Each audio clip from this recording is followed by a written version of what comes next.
This morning, we took a look back at some of our earliest history as the Jewish people, but now we're going to be looking back at our history as the humanistic Jewish community. And I invite you to pity the receptionist at the International Institute for Secular Humanistic Judaism who has to answer the phone, because it's a lot of syllables, although I think it's about even to the Congregation for Humanistic Judaism of Metropolitan Detroit, founded as the Birmingham Temple. That also has a lot of syllables. We seem to have a syllable session. In any case, 40 years ago, in 1985, a new institution for Jewish learning was envisioned and was begun in Jerusalem. 40 years later, in 2025, we've accomplished quite a bit, but of course there's still plenty more that we need to do to grow and to establish our movement. It's a great pleasure to welcome here today two people who were involved in some of the earliest stages of the International Institute for Secular Humanistic Judaism, or IISHJ. Make sure we get through the program in less than 2 hours. We can use the acronym instead. And they've continued their connection with our movement through today through their work and volunteer service. Rabbi Miriam Jerris is Rabbi of the Society for Humanistic Judaism and Associate Professor of Professional Development at the IISHJ. And Julie Gales is the Madricha, or Jewish leader, of the Jewish Cultural Society in Ann Arbor, where she served for over 25 years. Now, I have a confession to make that when the IISHJ was founded in the summer of 1985, I was 9 years old. So what do I know about that? And what I do know, I've learned from other people. But after all, often education is learning from other people and their experience and wisdom. And so with that, I turn it over to first Rabbi Jerris to talk about the beginnings of the IISHJ.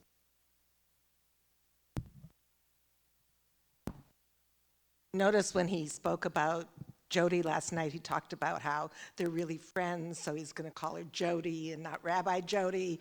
But when he introduces his mother-in-law, he says, "I'd like to introduce Rabbi Jerris." Just saying. I can't win. Sign of respect. Yeah, right. Go with it. So I want to thank you for inviting me to reflect on the past before my memory is completely shot. But it was a most exciting time in my life. Who here knew Sherwin Wine?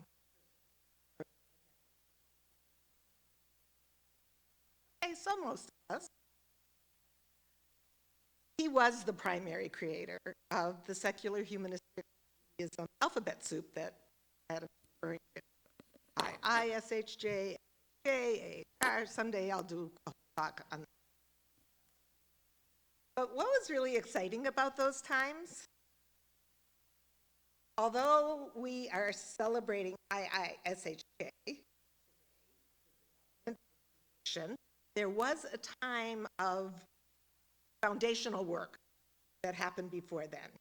And I want to just comment on a few. In 1980, Sherwin invited Shulamit Alon from Israel to come here to the SHJ annual conference to speak about Israel, and she was a member of the Knesset. She was the leader of the Rights Party, which became Meretz, and I had the opportunity to. This was a big. I was still pretty much a volunteer at that point, and I really did my best. So I wrote this up. I still have the little 5 cards, comments on it, and she said, "Thank you, Miriam. Now I can die." So if my bat mitzvah wasn't enough to make me want to be a rabbi, that was another moment when I said, "Aha, I really like it." In 1981, we met at Kibbutz Shefayim, which is right outside of Tel Aviv. And Shula had connected us to Gershon Weiler, who was a professor at Tel Aviv University. And the publicity, because, in Israel, everything is public, and everybody gets to know about anything that's happening. So we actually got publicity.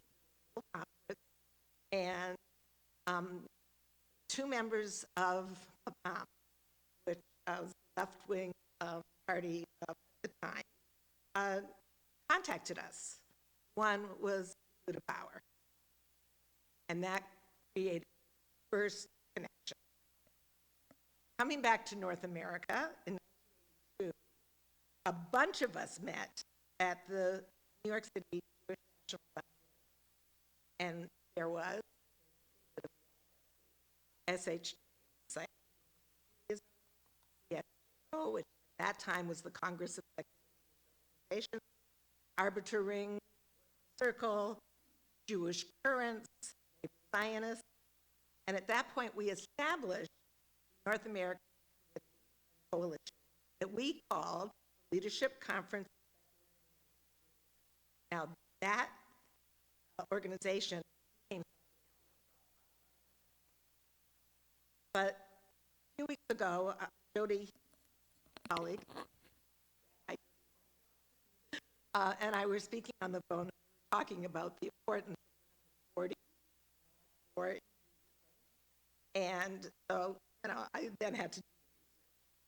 So in Numbers 32:13, the Lord's anger blazed against Israel, and he made them wander in the wilderness for 40 years, until all the generation that had done evil in the sight of the Lord was that fit this. So the number of 40 is significant in the Bible. It often symbolizes some other things, like a period of testing, trial, probation. It's associated with change, transition, or new beginnings. And it's frequently used as a period of time, marking a shift to a new phase or event. That really, and I saw how it connected in a way that I often see how things connect. That's part of what, as it is with many, we looked at the 40 years and said, we don't have to wait for 40 years before we start working on it. We're going to do it now. And here we are 40 years later, where we can take time and consider what happened. In 1985, now I was in Israel in 81, and I just assumed I was in Israel in 85. I was in 7. So I went looking through my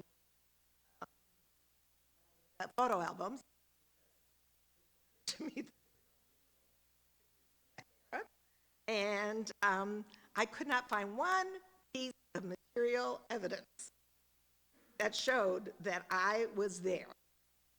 And there are no traces in my memory. I was, yes, but those two together. So I wasn't there. But, and in the 1985 issue of we called Israel, Sherwin spoke about it. He said, in July 85, leaders of the Israeli Association, together with the leaders of the North American Society for Congress of Secular Organization and Americans for a Progressive Israel, as well as Jewish humanists from England, France, and Argentina, met at the Hebrew University to establish a school and research center for secular humanistic Judaism. Excitement was high.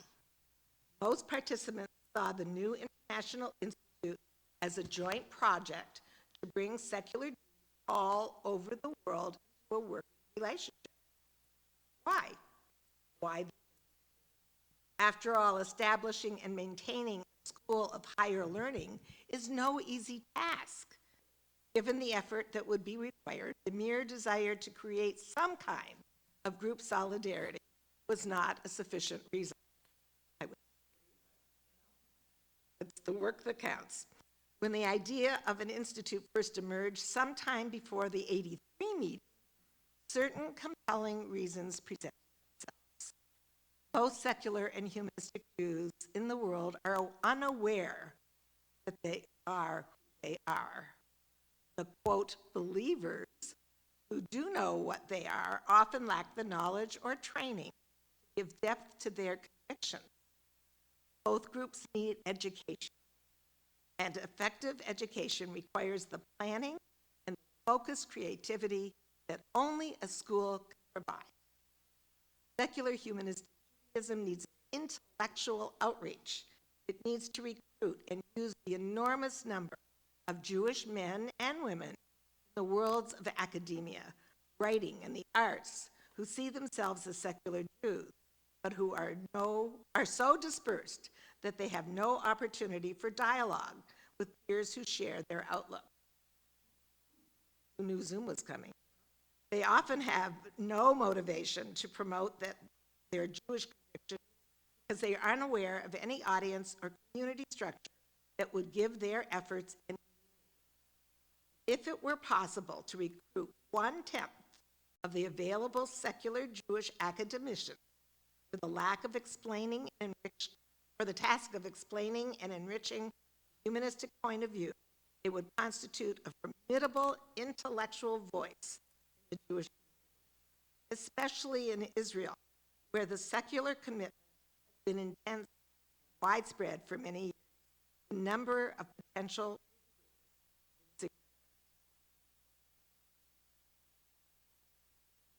talks about the projects they were going to do, two in particular. Neither of them happened. But what did happen 10 years later, Adam spoke about it last night, is this, the Judaism in the secular age. And it's wonderful. It's all individual articles written by the people that were prominent in the movement, and don't ask how many. And very few. I was active at that point, but I guess my writing wasn't quite. But in the back of that are the first 5 statements that were issued by National Federation, which at this point, at one point they were kind of separate, like we did an International Federation program conference one year, next year. Now it's all together. But so that was 1995, and 40 years later, what is? I talked a little bit about that. Beautiful book.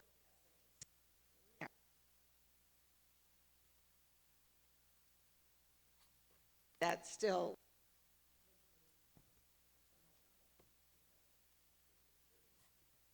It's such a statement for where we come and how, I mean, some years ago, we talked about the Federation calling us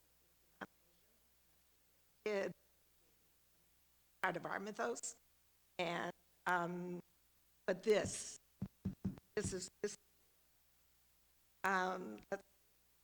so 1985, 1986, we had a conference here, and in 1988, this was one of the most profound memories that I had. We established a conference in Brussels, and while I was looking for material evidence of my involvement in the 5 conference, I found none. But here we are in 88, well not, but Sherwin Wine, Sherwin Wine and Buddha Bauer and David Lisk at Brussels Secular Organization, which still exists. I had somebody who became adopted to Judaism last week who said he just joined that organization.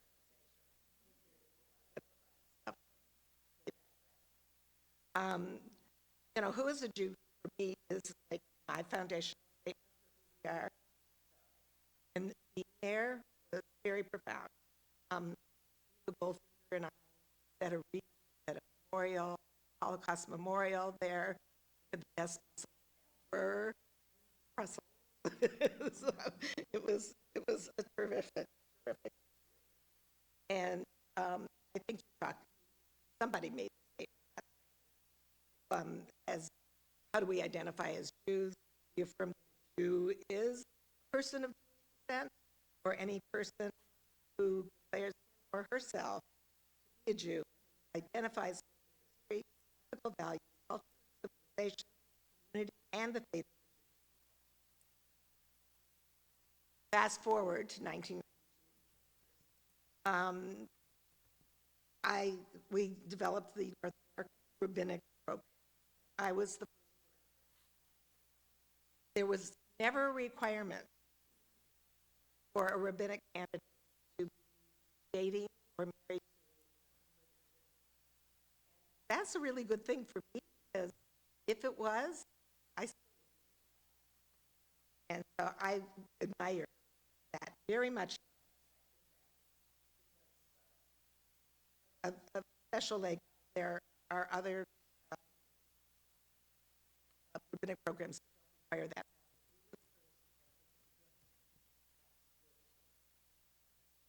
The other interesting thing about what we required, we were very concerned about being, so we required PhD from an accredited university in Jewish studies. And first rabbi who was ordained received that, and after that, Adam and I always wanted.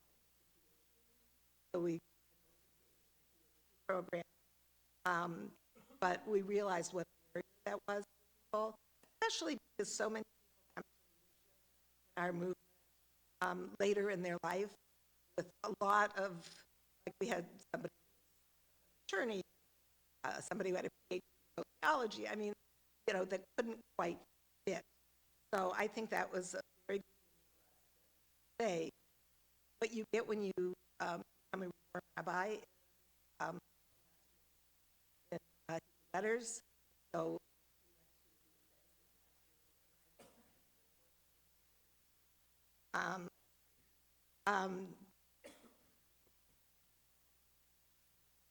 so once this program started and I started going to classes, I reminded myself of the fact that when I was 13, bat mitzvah, my Orthodox grandfather, who drove to temple on a Friday night to see a bat mitzvah, came up to me afterwards and said, with his accent, they say that that women shouldn't read from the Torah, but if they do it as well as you do, I don't see why not.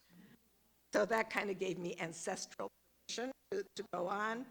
So Adam, I, and Biber, second class, and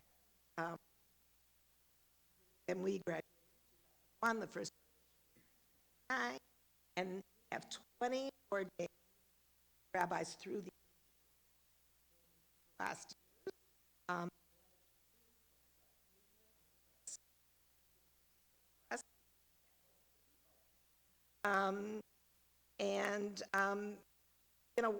Watching Sherwin in action, reading all these incredibly was pretty exciting for a woman early, and it was an eye-opening, opened up to the possibilities that as a little Reformed Jewish girl in Western Ontario, I never, and that has been the gift of me, a reflection of how it has really hope that I.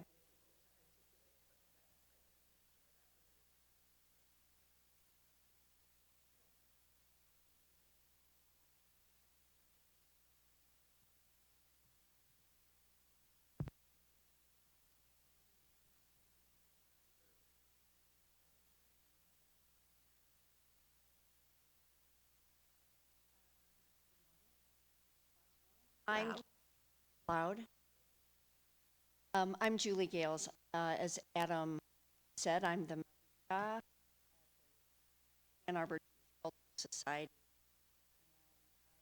And I'm really honored to have been asked to provide some thoughts about the beginnings of the leadership training program. Miriam did not talk about because she jumped into the program that was founded as part of our overall.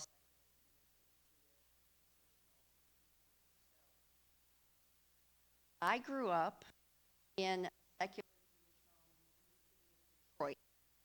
Sherwin Wine was a childhood friend of my father's, Harold, who's known as Red for reasons.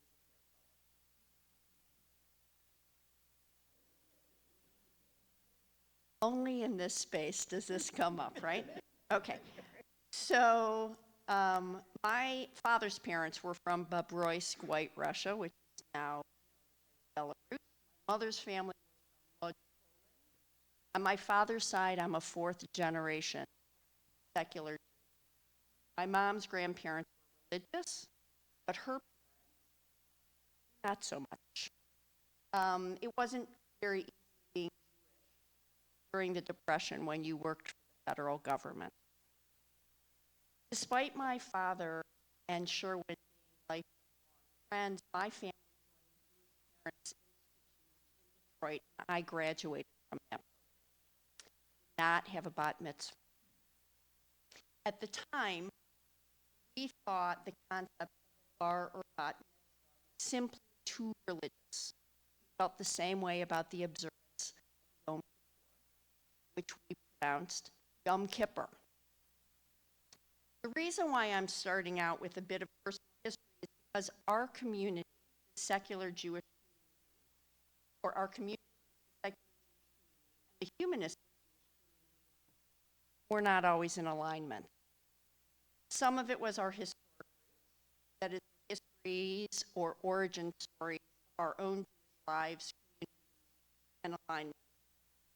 Some of it was a singular lack of understanding or communication.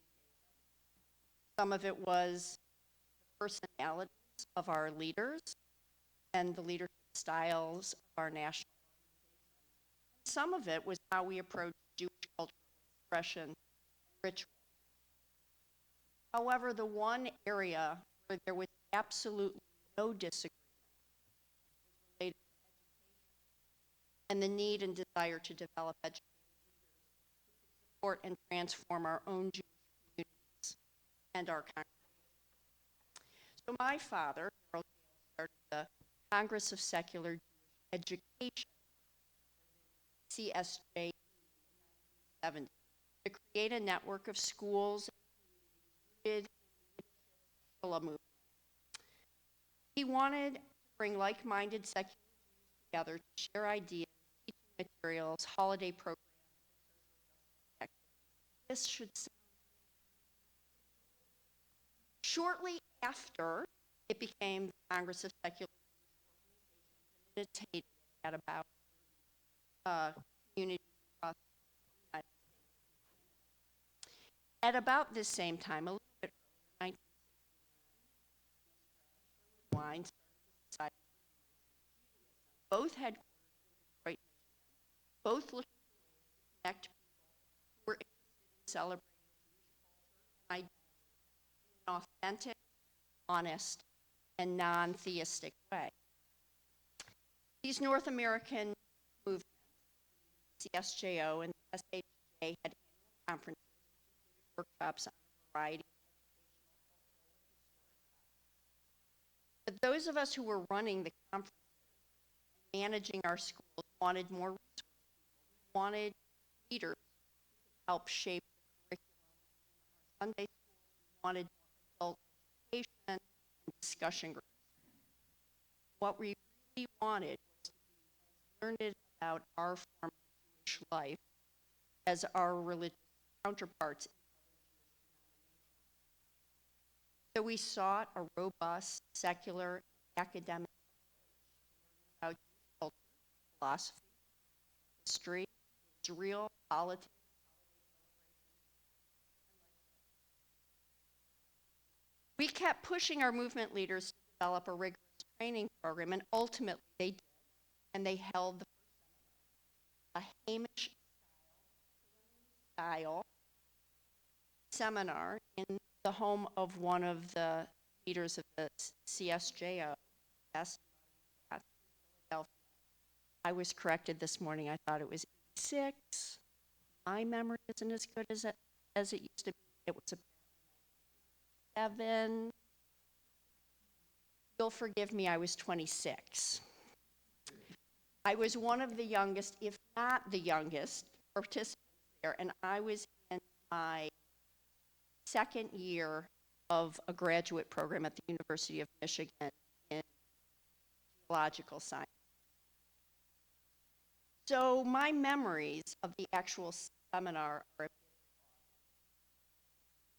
I honestly don't recall the topic per se.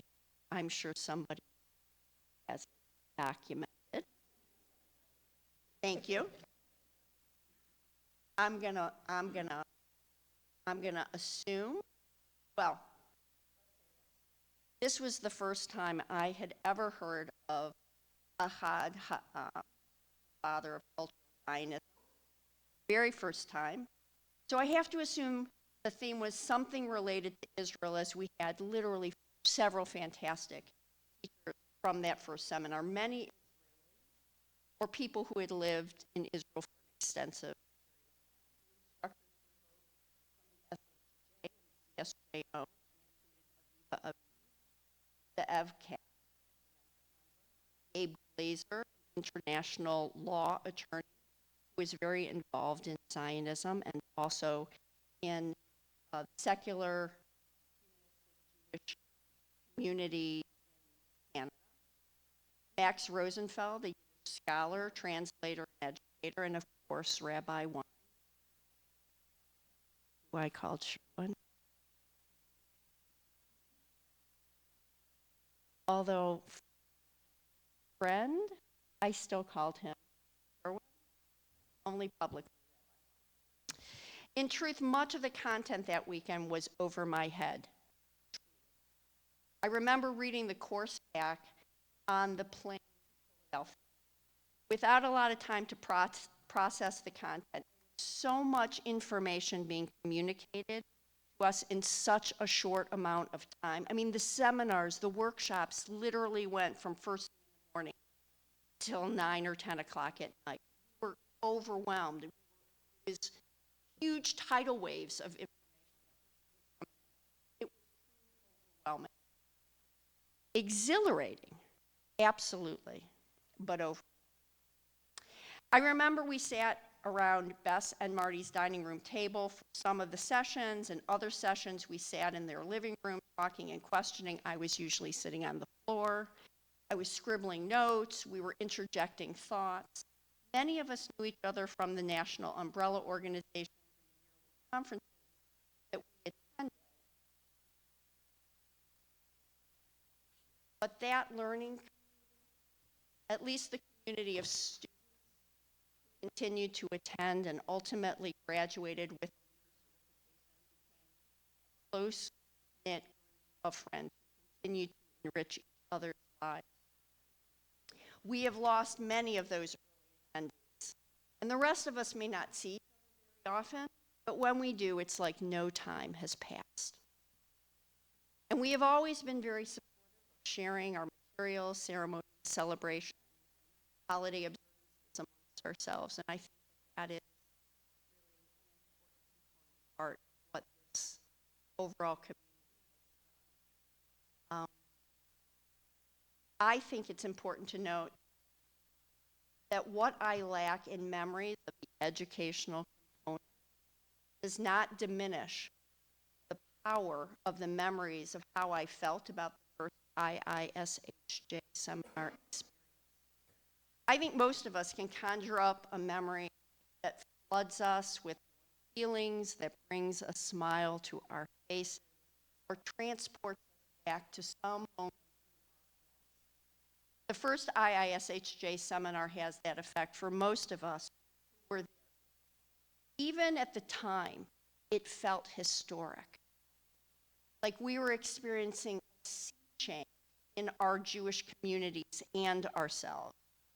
It was like a dream come true for so many of us in the room, from a nascent idea of having a path to Jewish knowledge that wasn't steeped in religion, to gaining a true community of students hungry for knowledge, straight through to establishing an authentic professional life where Jewish practice matched our humanistic values. It was profound. It was awe. I want to backtrack for just a minute. I indicated that a lot of the push for the IISJ was to create a religious, academic training ground, and that was absolutely true. But I want you to remember the cultural experience for North American Jews in the 1960s. The Jewish community was struggling to address the growing intermarriage issue. Jews were falling in love with non-Jews, and the Jewish community leaders were very concerned about Jewish continuity. Remember that, Jewish continuity. Rather than considering that the Jewish community grows and gains support as Jews marry outside the Jewish community, they were concerned about losing Jews to other faiths, or which is one of the ways we ended up where we are today. Most rabbis couldn't conduct a marriage of a couple. Sure, the couple could go to a justice of the peace, or they could go to the courthouse and be married by a judge. But if the couple wanted any form of Jewish or otherwise, it wasn't. There were a lot of secular humanistic Jews who are married. Several of us, a couple of us on the today, many more in the room perhaps. And at the time that the IISJ started, many of the students also wanted to support by being able to function as professionals, appreciate events.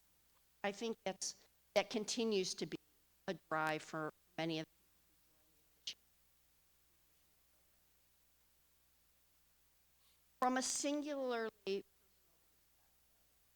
I was committed to providing leadership and life cycle services to my Jewish community, give back to those who have been so important and transformative in my life and my way of thinking about the world. The knowledge that we were on a journey to help our communities was also an underlying driver that made those early seminars so.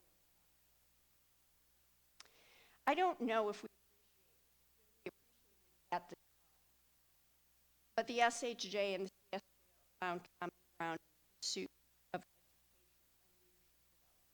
and leadership development. And importantly, as vital and vital space for those providing support, leadership, celebrating their Jewish lives. The early IISJ seminars not only imparted knowledge, but also fostered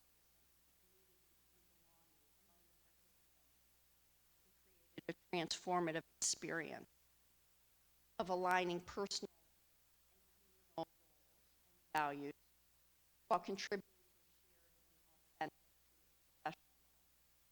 They played a crucial role in empowering individuals to support and enrich their local communities and legacy and camaraderie. And I just want to reflect on something that Jeff said to us this morning. Because as when Adam and Miriam and I started talking about what we were speak about this morning, I had asked to share some of the thoughts, because we lost a lot of people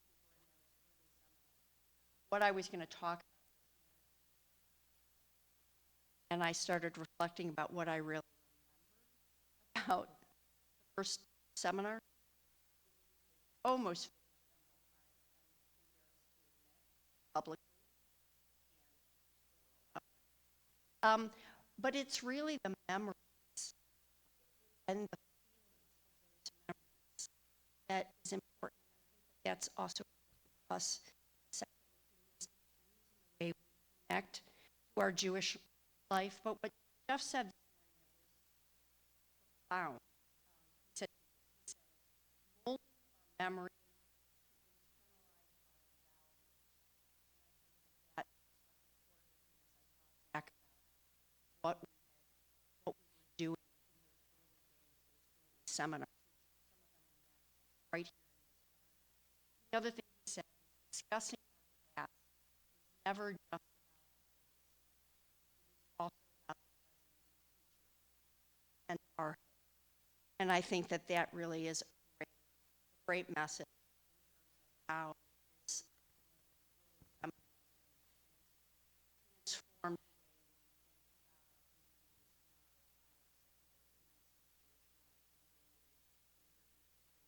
the world and the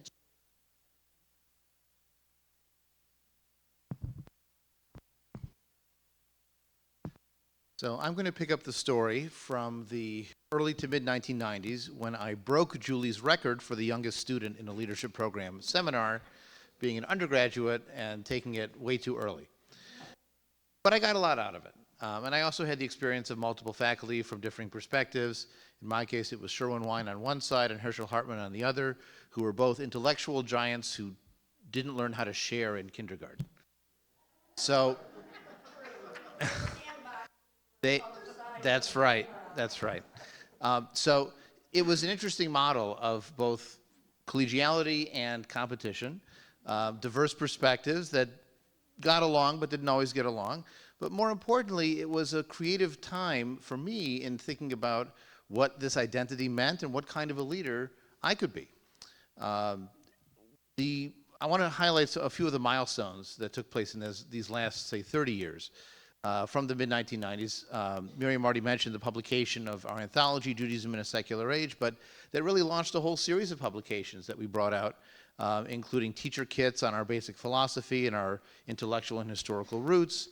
We later published an anthology of humanist readings in Jewish folklore, and a whole series of books that were proceedings from major colloquium conferences. We have some examples of those books on our table today. But that was the other major leap forward in the mid-90s, were these colloquium conferences, where we brought together several scholars, and if you thought 2 days of dawn to dusk learning was intense, this was like 4 days of dawn to dusk learning with multiple scholars and discussions and responses.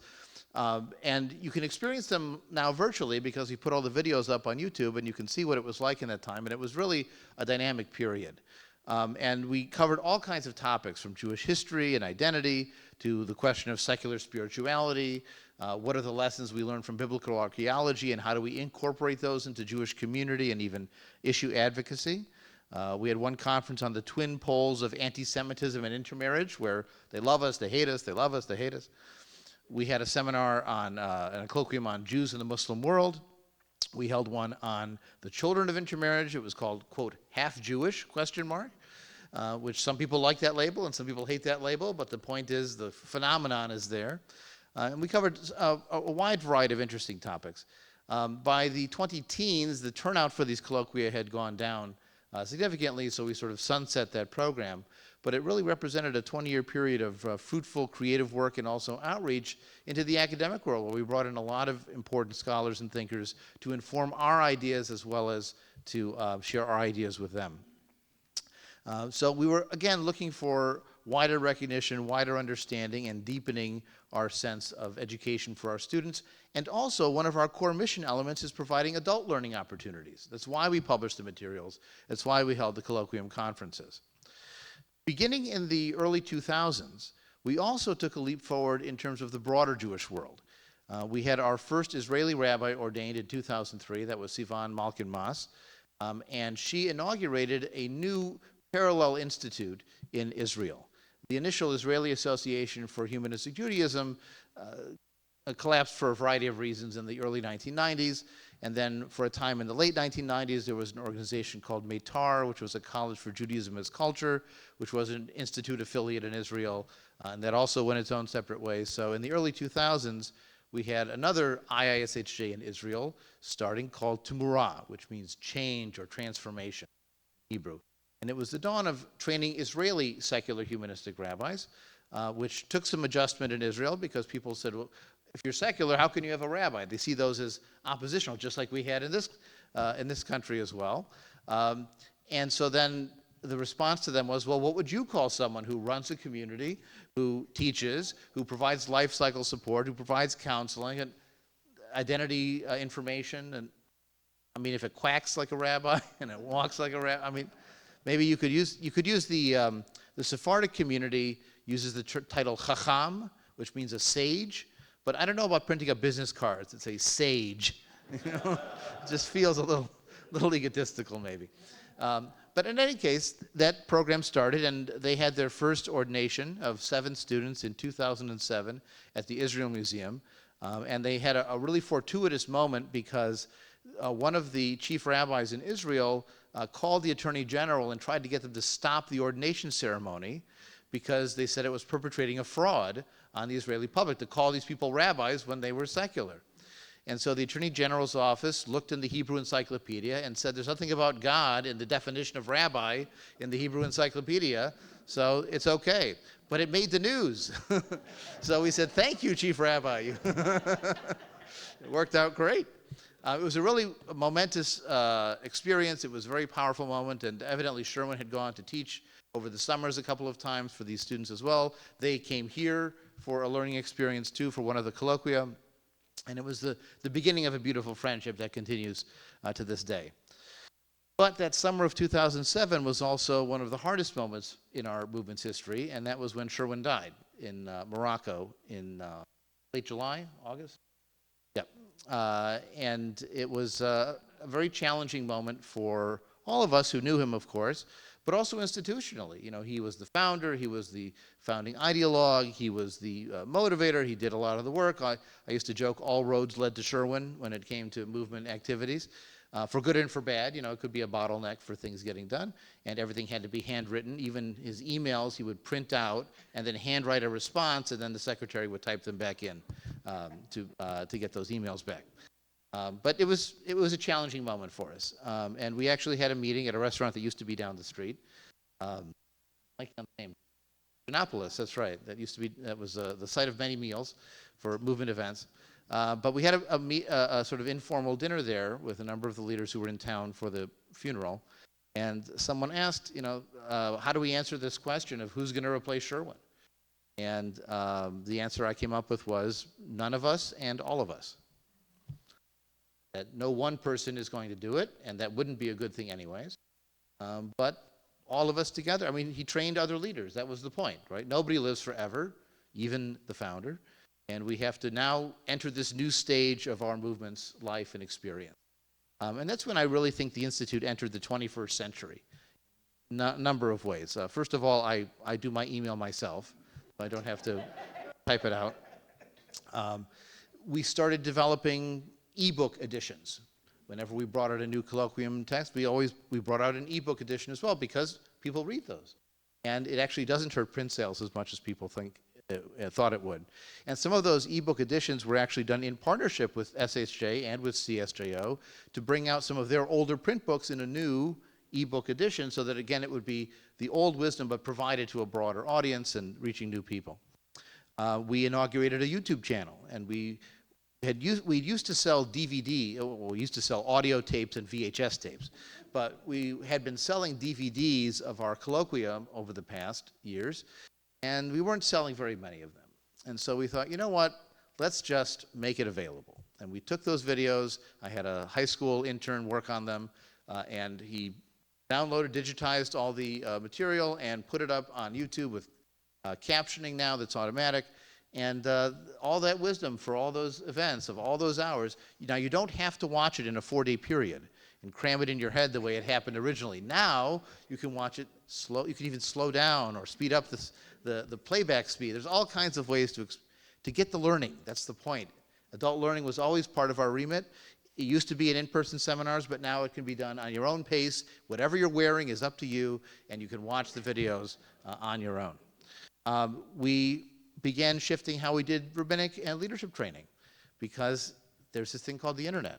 We started with a program called WebEx, which some of you may have used, And then we ultimately moved to Zoom, actually before the pandemic, so I knew something about Zoom before the pandemic happened. I was like 6 months ahead of everybody for a little while.